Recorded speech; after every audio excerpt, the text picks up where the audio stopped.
1 Coríntios capítulo 11, versículo de número 23 a seguir. Todos que encontraram, digam amém. O texto diz assim: porque eu recebi... Fiquemos em pé, irmãos, em nome do Senhor. E a criançada vai me ajudar aí bastante, com bastante atenção, né? Com bastante atenção à palavra, tá? Porque eu recebi do Senhor o que também vos ensinei, que o Senhor Jesus, na noite que foi traído, eu vou ler só, tá? Tomou o pão e, tendo dado graças, o partiu e disse: tomai, comei, isto é o meu corpo, que é dado por vós, fazei isto em memória de mim. 25 diz: semelhantemente, depois de haver ceado, tomou o cálice, dizendo: este cálice é o novo testamento no meu sangue. Fazei isto todas as vezes que beberdes em memória de mim. Porque todas as vezes que comerdes desse pão e beberdes este cálice, anunciais a morte do Senhor até que venha. Portanto, qualquer que come e bebe este pão ou bebe o cálice do Senhor indignamente, será culpado do corpo e do sangue do Senhor. Examine-se, pois, o homem a si mesmo, e assim coma deste pão e beba deste cálice. Porque o que come e bebe indignamente, come e bebe para a sua própria condenação, não discernindo o corpo do Senhor. Por causa disto, há entre vós muitos fracos e doentes, e não muitos que dormem. E muitos que dormem. Amém? Deus continue falando conosco, digam amém. Amém. Nós vamos compartilhar hoje, nesse texto da Bíblia, que é, entre outras coisas, vamos falar sobre a lições da ceia do Senhor. E peço aos irmãos que fiquem bastante atentos, porque temos aí alguns pontos importantes para a nossa meditação. Em primeiro lugar, irmãos, é importante que a gente tenha conhecimento que, dentre outras coisas, a ceia do Senhor, por exemplo, é um dos eventos mais importantes da igreja. A Bíblia fala de outros. Há outros eventos que são extremamente importantes também. Mas todos precisamos ter atenção. Por quê? Porque o texto que nós lemos nos fala sobre a liturgia da ceia. E o que é liturgia? Para quem não sabe o que é liturgia, liturgia é a forma. Liturgia é a forma que nós organizamos os elementos do culto para oferecer a Deus. O nosso culto tem elementos. Quais são os elementos do culto? O culto de ceia, por exemplo, esse culto de hoje. Nós temos o elemento da oração, temos o elemento do louvor com a orquestra e a harpa cristã, que é o canto congregacional, temos o elemento do grupo de louvor, dos departamentos, cada canto, cada louvor é um elemento do culto. Temos esse elemento da pregação, agora, temos o elemento da oferta, como teremos também o da ceia. Essas coisas não podem, esses elementos não podem ser desorganizados aleatoriamente. Por exemplo, quem aqui tem um louvor para cantar hoje? Vamos ouvir o Marcos cantar um louvor. Vamos ouvir o Marcos cantar o louvor agora? Ele não está sabendo se eu estou chamando ele de verdade ou não. Não é? Então, o Marcos nem estava esperando eu dar uma oportunidade a ele para que ele louvasse ao Senhor. Então, preste atenção aqui. Então, a liturgia é uma organização, é uma forma que nós usamos para apresentar o nosso culto de louvor a Deus. E é essa organização primeiro é o elemento 1, depois o elemento 2, depois o 3, depois o 4, depois o 5. Esta organização se chama liturgia. Bom, e aí é interessante a gente pensar que é tão importante a liturgia da ceia que o apóstolo Paulo dedicou um capítulo praticamente para falar da ceia. E era uma dúvida dos irmãos da igreja de Corinto. Os crentes precisavam cear, eles precisavam fazer de forma organizada e também precisavam entender o que estava acontecendo. Não podia ser feito de qualquer maneira. Por que você está ceando? Olha, então eles precisavam cear. Precisavam fazer de forma organizada, litúrgica. E precisavam entender sobre o que estavam fazendo. Aquilo que estavam fazendo. E aí, chama-me também a atenção que o texto nos diz o que é a ceia. Em primeiro lugar, a ceia é a manifestação da comunhão visual, melhor dizendo, da comunhão daqueles que foram salvos por Jesus. Os irmãos sabem que, preste atenção agora, porque agora o negócio fica um pouco mais difícil. Se você andar para um lado para o outro, olhar para a criança, você não vai entender. E eu vou perguntar no domingo de novo na escola bíblica e você vai dizer que não sabe e os outros também não vão saber. Então a gente precisa de atenção agora. Os irmãos sabem que quando o primeiro casal, Adão e Eva, caíram no pecado, a comunicação de comunhão com Deus, a comunhão com Deus foi rompida. E a partir desse rompimento, o diálogo entre o homem e Deus ficou difícil, cada vez mais difícil. E me chama também a atenção que a partir dessa ruptura, após essa ruptura ocasionada por causa do pecado, o casal passou a visualizar as coisas de forma diferente. Por exemplo, a Bíblia diz que ao comerem, abriram-se os olhos e eles viram que estavam nus. Eu pergunto, eles estavam nus desde quando?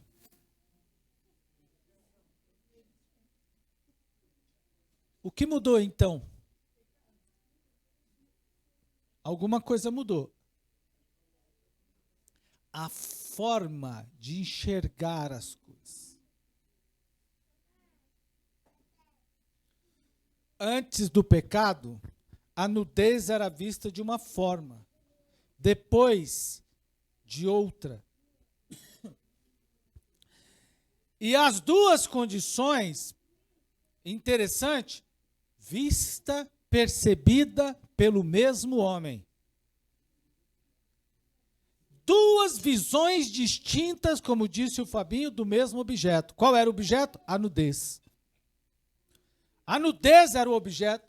Eles já viram a nudez muito antes, mas depois que comeram o pecado, depois que comeram do fruto proibido, passaram a ver de outra forma. Então, tudo nesse caso, irmão, antes do pecado era bom. A nudez antes do pecado era bom, ou boa. Depois do pecado passou a ser ruim. Por quê? E a Bíblia nos ensina, entre outras coisas, que a gente precisa ter cuidado com os olhos, né? Só faço uma abertura aqui para a gente ter cuidado com os olhos. Por quê? Se o olho for ruim, tudo que a gente vê é ruim. Todo o corpo será ruim.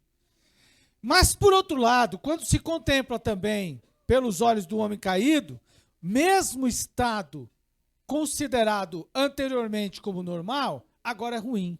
Se por um lado não havia problema nenhum ver a nudez um do outro, por outro, agora é ruim. Então, diante disso, irmão, o que nós precisamos pensar? Precisamos pensar também e analisar, evidentemente, que nós, e fazer uma pergunta reflexiva, como que a gente contempla as coisas, as obras, as realizações de Deus. Como é que a gente consegue enxergar? Por exemplo, como é que você vê o culto? Há quem vê o culto com olhos ruins. Há quem vê uma pregação com maus olhos. E há quem vê o culto com bons olhos. E da mesma forma a pregação. Deus não quer, entre outras coisas, que a gente veja, que nós vejamos com os olhos maus. Deus não quer isso. Porque tudo que Deus criou é bom. Nada do que Deus fez é ruim. Agora, a gente precisa pensar em como que nós enxergamos as coisas. E principalmente quando nós estamos desfrutando de plena comunhão com Deus. Temos dois momentos aqui e preste bastante atenção. Quando eu citei o primeiro casal. O primeiro momento é como eles enxergavam tudo e perceberam tudo antes de cair. O segundo momento é como eles perceberam as mesmas coisas depois de ter caído. Mudou a percepção. Mudou a forma de compreensão. Como a Tati usou a palavra, mudou a compreensão das coisas. E isso é perigoso. Por quê, irmãos? Porque nós devemos refletir em como está a nossa comunhão com Deus. Devemos refletir como que nós estamos contemplando o que Deus já fez por nós. Devemos refletir também sobre o que Deus está fazendo e sobre o que vai fazer. Então Deus fez muitas coisas boas já. Você é capaz de enumerar as coisas boas que Deus já fez na sua vida? Talvez algumas pessoas tenham dificuldade de enumerar as coisas boas que Deus já fez na sua vida. Ah, pastor, tenho tantas coisas ruins na minha vida. E se nem vida você tivesse tido?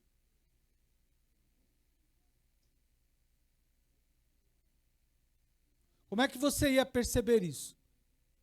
Se nem vida você tivesse tido. Por exemplo, temos irmãos aqui que tiveram bebês, nascido e faleceram.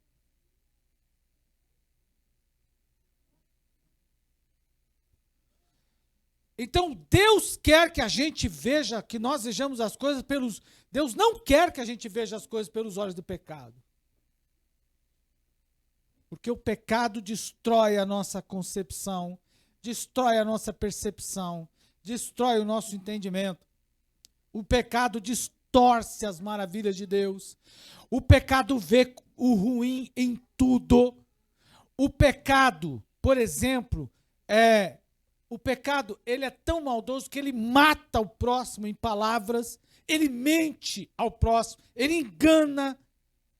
E o pior, o pecado é tão mentiroso que ele nos induz e nos engana a tentar mentir para Deus. A gente tenta mentir para Deus. Por exemplo, tapeando o próprio pecado que a gente cometeu.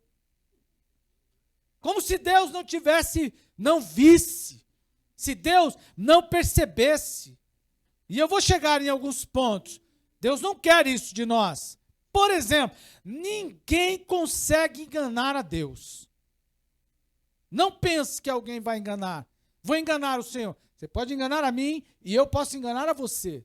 Mas enganar a Deus é muito fácil. quando a gente vai comprar alguma coisa, olha só, aí a gente vai pedir nota. Eu não sei quantas pessoas aqui pedem nota, mas nós que pedimos nota, então a gente pede nota, aí a pessoa diz assim, coloca o mesmo valor? É o valor da nota cheia ou o senhor quer que coloque algo a mais? É sempre assim. Não, eu quero nota cheia. Eu não preciso tapear para reembolsar. Eu não ganho com isso, eu perco. Ninguém consegue enganar a Deus. Deus vê tudo. E mesmo que eu não consiga ver, Deus, que eu não consiga enxergar, Deus enxerga. O livro de 1 Reis, capítulo 14, versículo 1 a seguir, conta a história do rei de Jeroboão, que estava com o seu filho doente, e chamou a sua mulher e disse assim, vai até o profeta, o homem de Deus, Aías, e pergunta para ele se o nosso filho vai viver ou morrer.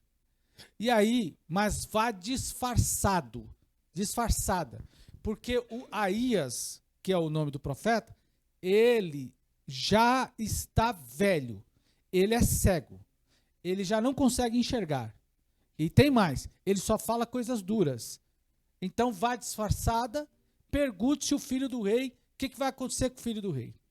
Ela se disfarçou e foi. Diz a Bíblia, o profeta estava sentado no interior da sua casa, enquanto diz a Bíblia, ao ouvir que a mulher de Jeroboão pisou no assoalho da sua residência, o simples passo de alguém que se aproximava, a Bíblia diz assim que o profeta lá de dentro gritou, entra, mulher de Jeroboão.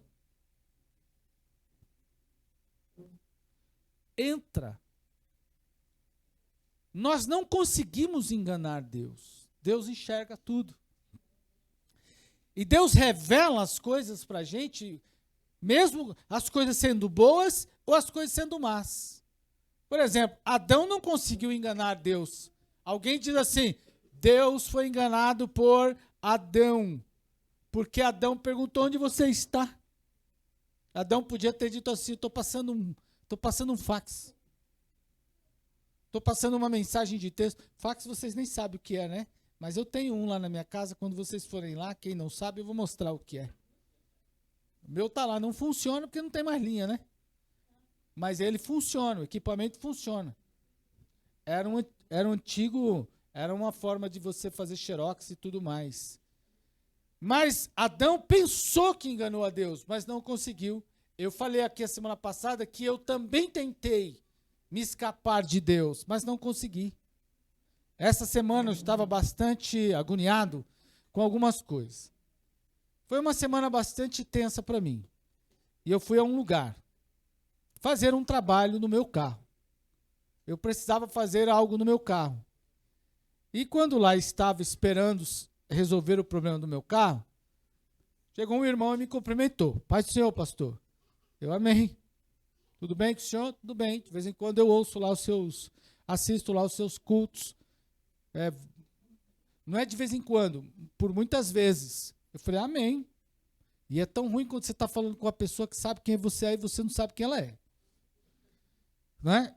Aí ela disse assim, percebendo que eu não sabia, ela disse assim, o senhor não sabe quem eu sou, né? Eu falei, não. Sua esposa é uma bênção. Eu falei, é. Conversas assim, né? Eu falei, e agora? Quem é esse homem? Se eu chamar de João, André, Marcos, eu não sei como eu falo o nome dele. Ele disse, eu vou contar um negócio para o senhor. Mais de 10 anos atrás, o senhor fazia um culto ali, na frente da escola do Casais. Aí eu, sim. Quem se lembra do culto que a gente fazia lá? Qual era o nome do culto? Hã? O nome do culto, não o nome do lugar. Noite Evangelística. O senhor fazia um culto lá todo final do mês. E alguém me convidou para ir. Um membro da sua igreja convidou alguém e esse alguém me convidou. Olha só. Aí então, eu fui. E a pessoa diz assim, e eu estava bêbado. Na linguagem dele, eu estava mamado. E o senhor pregou naquela noite. Escutem só. Nós não conhecemos o tamanho. Joyce fez uma citação aqui da escola bíblica, a distância e nem a profundidade. Foi tema da lição hoje. Conhecer a distância, quer dizer, estava no tema da lição hoje, né? Está. E a profundidade da obra de Deus. A gente não conhece a extensão do trabalho do Senhor. E aí eu falei, a gente fazia o evento lá. Depois que nós tivemos aí a construção da igreja, nós acabamos dando uma segurada um pouco mais, né? E também o salão não está mais no poder da irmã, da Beth. E aí ele disse assim, o senhor fez a pregação. O senhor nem sabe disso, eu acho. Eu não estou nem sabendo quem é o irmão. Mas, no fim, no término da pregação, o senhor pediu para alguém, para nós olharmos para o outro e dizer algo que eu já nem me lembro mais agora, nesse momento. Eu lembrava até agora há pouco. Dizer algo mais ou menos assim, Deus vai mudar a sua vida hoje, Deus tem uma bênção para você, alguma coisa nesse sentido. E a pessoa que eu olhei para o lado, falou algo, o que o senhor repetiu lá, o senhor falou lá, ela repetiu para mim com um sorriso absolutamente enorme. E aquilo entrou no meu coração. Depois desse dia, eu não sei o nome do homem até agora. Não sei. Depois desse dia, no domingo seguinte, esta pessoa me convidou para ir num outro culto. E nós fomos a um outro culto. Eu fui com ela. No outro culto, eu estava com a pregação do Senhor na cabeça. A pregação que o Senhor fez estava na minha cabeça. Quando o pastor fez o apelo lá, eu aceitei a Jesus. E o Senhor não sabe. A pessoa para quem o Senhor mandou eu olhar e ela sorriu para mim, eu casei com ela. Não vou falar mais, né? O solteiro aqui, eu vou falar, então manda eu olhar aí pro lado, né, pastor? Solteiro desrebecado, né?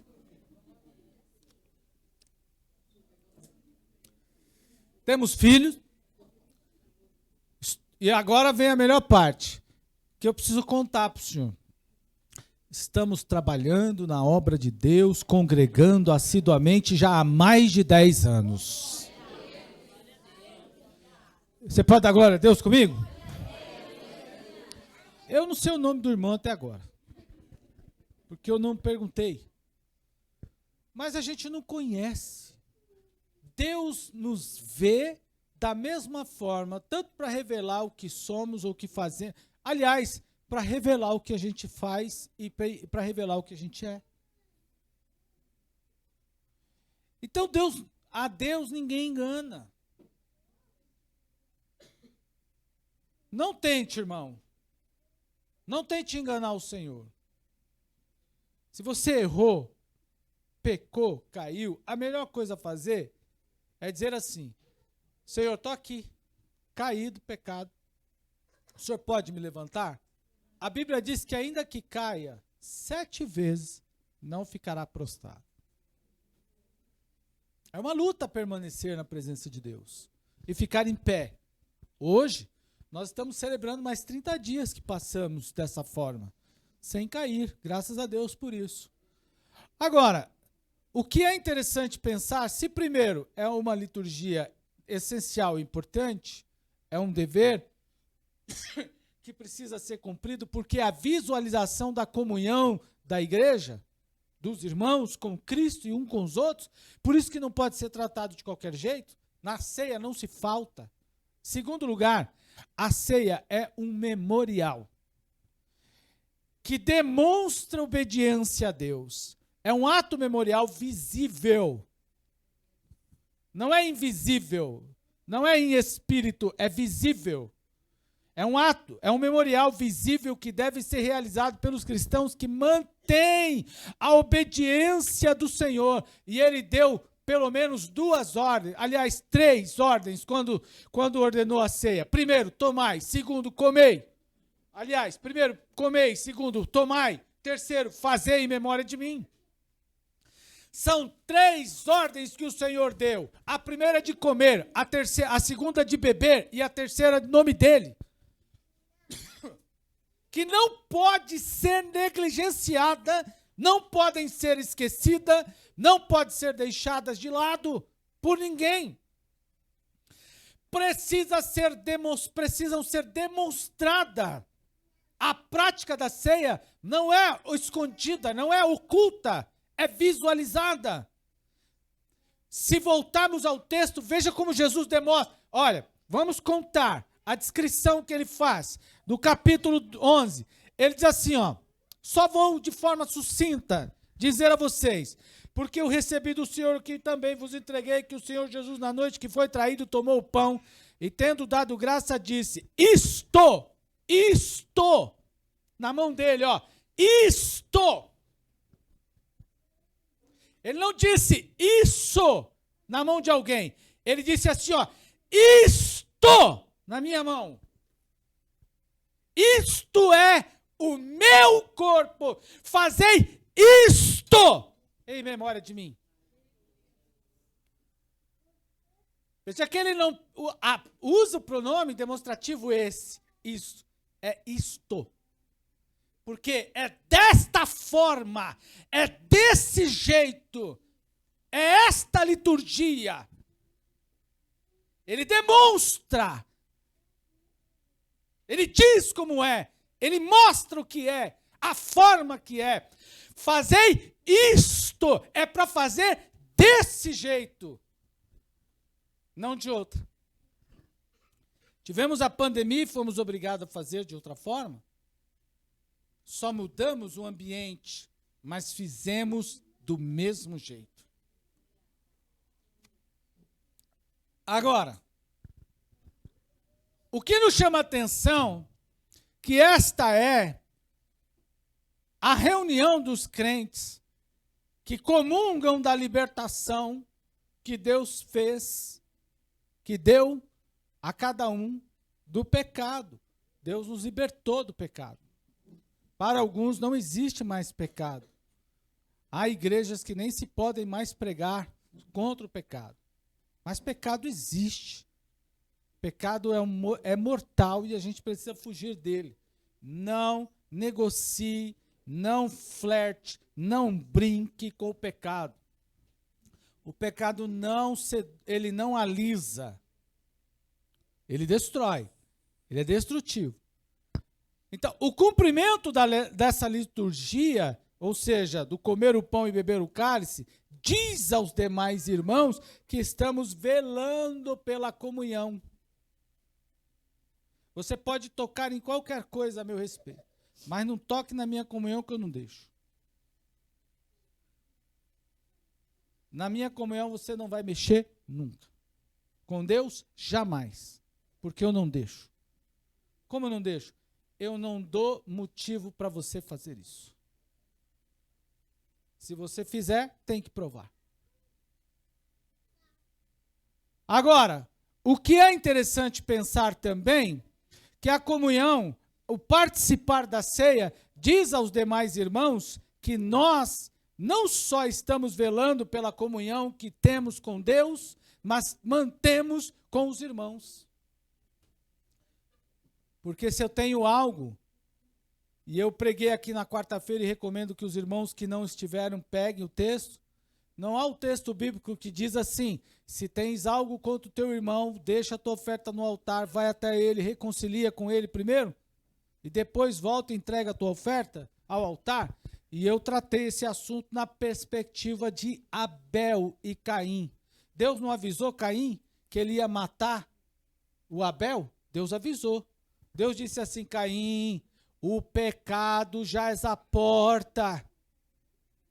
Caim, o pecado jaz à porta. Se tu tivesse procedido bem, o teu sacrifício não teria sido aceito. Por que Deus reprovou o pecado de Caim, a oferta de Caim?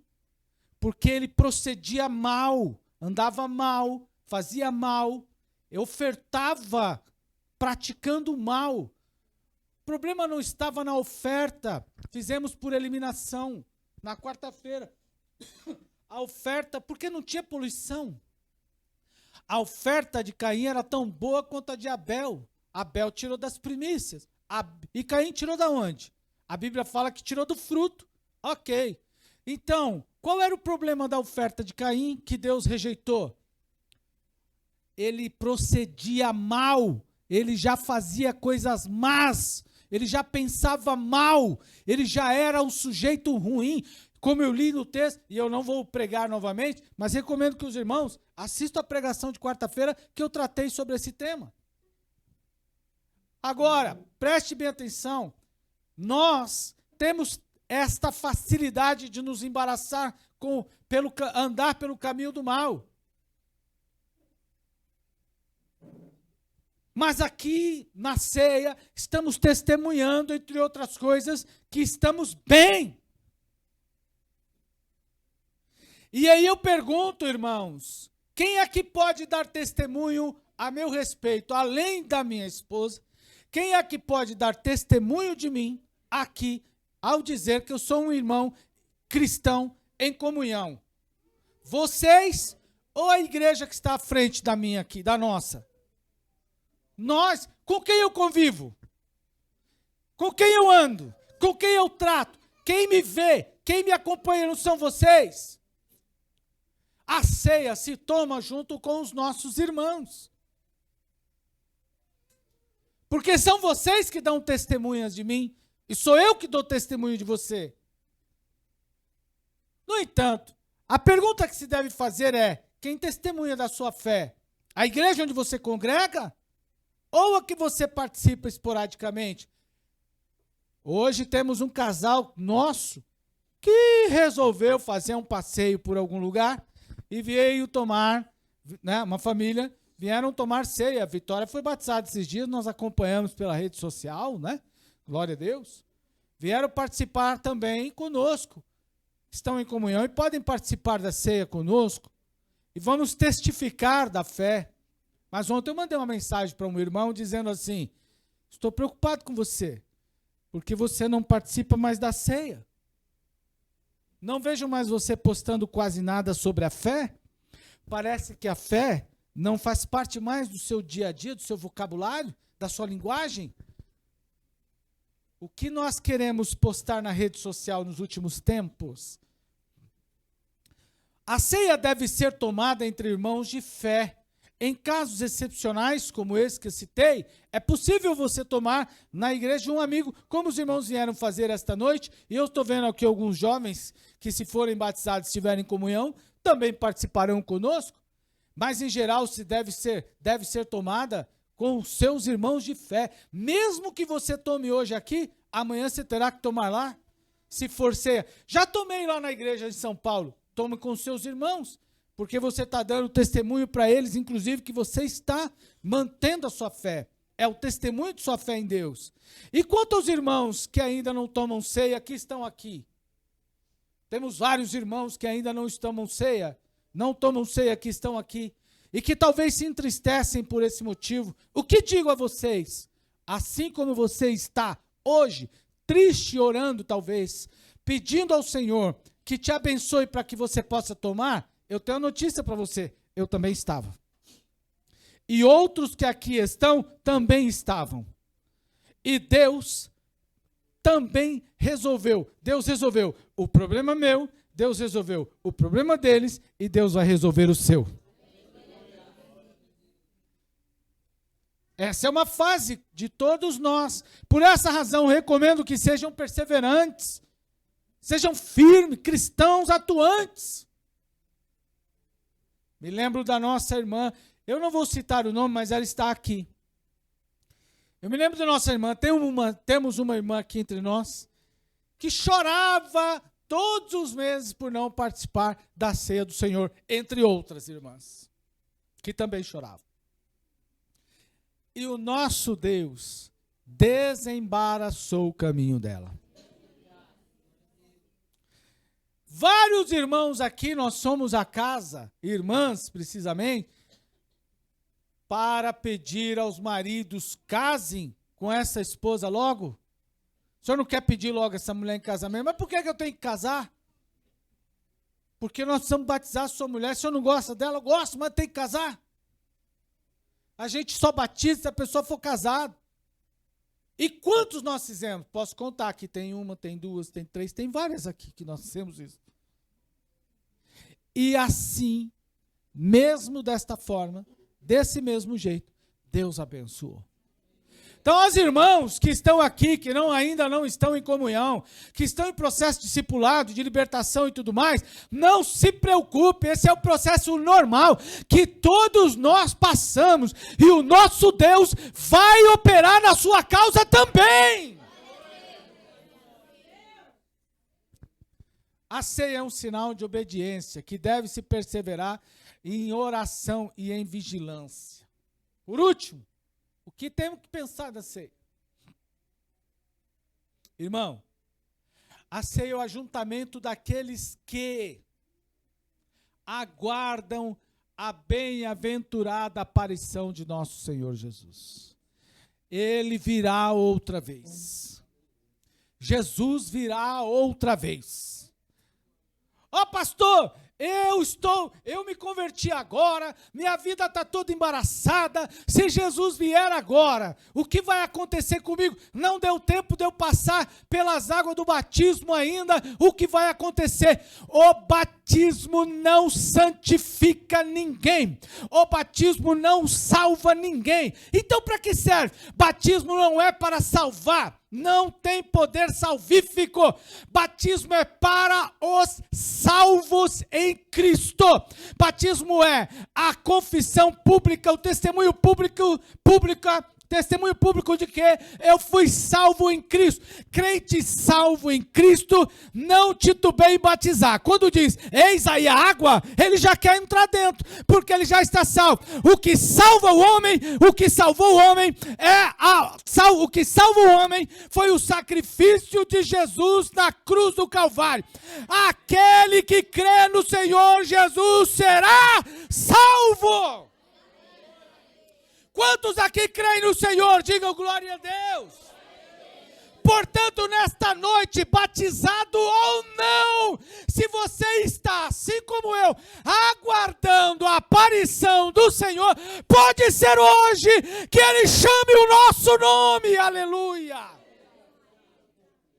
Mas tem uma pergunta que preciso fazer. Quantos acreditam nessa história de que Jesus irá voltar?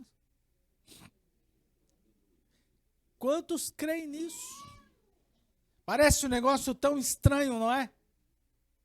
Parece uma coisa tão esquisita. Como é que os crentes vão morar em outro lugar? Vão para outro canto, sem auxílio de nada? Como vai ser isso? Irmão, tem muitas teorias aí tentando explicar como é que a Terra vai eliminar mais de milhares de milhões de pessoas. Não é? Hoje, 8 bilhões de pessoas já estão aí sobre a Terra. É muita gente. Certo? Mas já tem muitas teorias explicando como que essas pessoas, como muita gente vai desaparecer dessa Terra. Não importa. Não importa se será de um jeito ou se será de outro. Agora dizem que a matança, por exemplo, como Covid-19, outros estão dizendo as pragas decorrentes da Covid-19, outros estão dizendo sequelas de vacina, outros estão dizendo de outras doenças, não importa. Eliminam pessoas, as multidões. Não importa, irmão. O que importa para nós, não importa se eu vou subir, se eu vou me encontrar com o Senhor, de que jeito eu vou, importa que eu vou. Alguém quis saber como é que as pessoas vão. Como é que vai ser o arrebatamento? Alguém perguntou, como vai ser o arrebatamento? De que forma será? Vai ser aí pela nave espacial? Vai ser por auxílio de foguete? De que forma vai se dar o arrebatamento?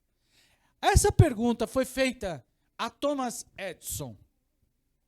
Os amigos de Thomas Edison perguntaram a ele, como é que vai se dar o arrebatamento? Porque nós vamos sair daqui. Eu não sei se você acredita, mas eu acredito. Estamos lutando por muitas coisas, eu também. Mas nenhuma delas eu espero tão almejante, de forma tão acirrada, como o arrebatamento da igreja. O arrebatamento da igreja marca o fim da minha peregrinação por essa terra e da igreja. E marca o início da nossa entrada num país que não tem dor de coluna. Que não preciso fazer exame para constatar bico de papagaio, que eu já estou com alguns. Que nós não vamos ter problema nos nervos. Eu estou pregando aqui, cheio de dores, aqui na minha lateral. Mas, enquanto estou aqui, essa vai acontecer hoje, vai passar amanhã, virá outra, mas lá não vai ter. Lá eu vou ter paz, lá vou ter alegria, lá eu vou conhecer o que é definitivamente a alegria. Aqui eu tenho uma alegria de um equipamento que eu compro, derrubo no dia seguinte e quebro. Mas lá, não tenho como quebrar nada. Lá nada quebra. E a Bíblia diz que esta noite há uma confissão pública minha que vou participar e sua também, até que ele venha. Repita comigo, até que ele venha. O que isso significa? Olha, creia você ou não, aceite você ou não, Jesus virá outra vez. E eu vou morar com ele na eternidade. Mas preocupados com a pergunta, como que os crentes vão morar no céu, Edson respondeu, pegando uma bacia grande de plástico, encheu a bacia de areia, pegou pregos, como esses que nós usamos no dia a dia, e fincou-os na areia.